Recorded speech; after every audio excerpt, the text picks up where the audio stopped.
Welcome to Girl You Good.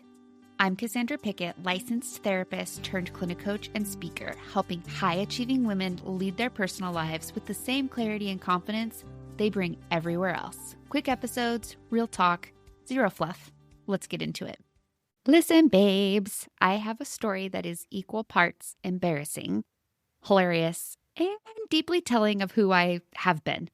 So picture this. I'm in college. I have a boyfriend. Facebook is very much a thing, and I am very much insecure. Not the loud kind, but the quiet kind. The kind that tells itself it's just being curious. The kind that says, I just want to understand him better. The kind that thinks if I have enough information, I will finally feel calm. So at some point, I trial and errored my way into my boyfriend's Facebook password. Yes, I figured it out. And no, at the time, I literally did not think that was a problem. I was still set on my mission.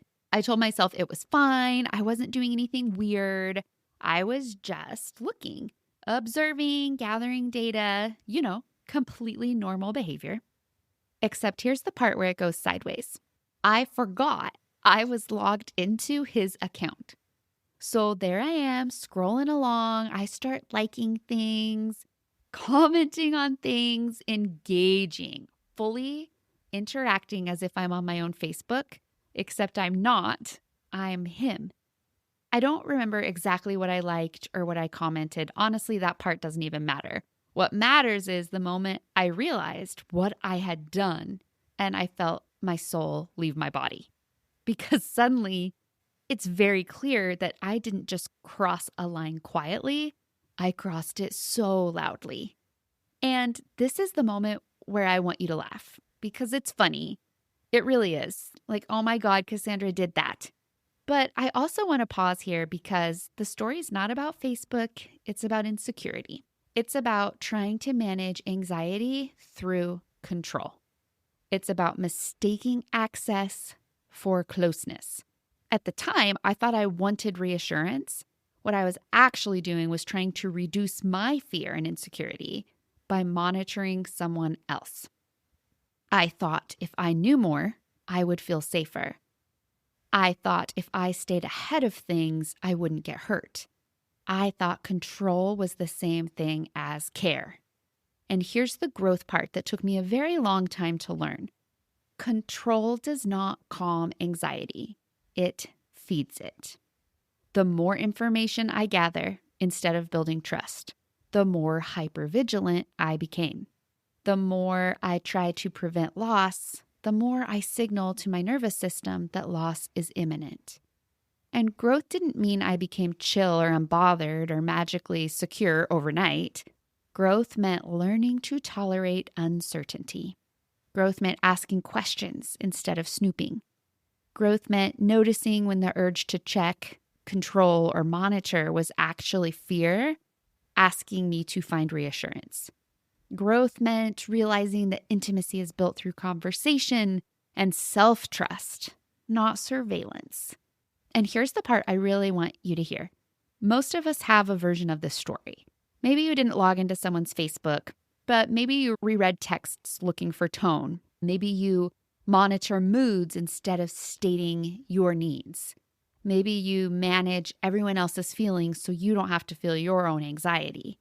Same root, different behavior.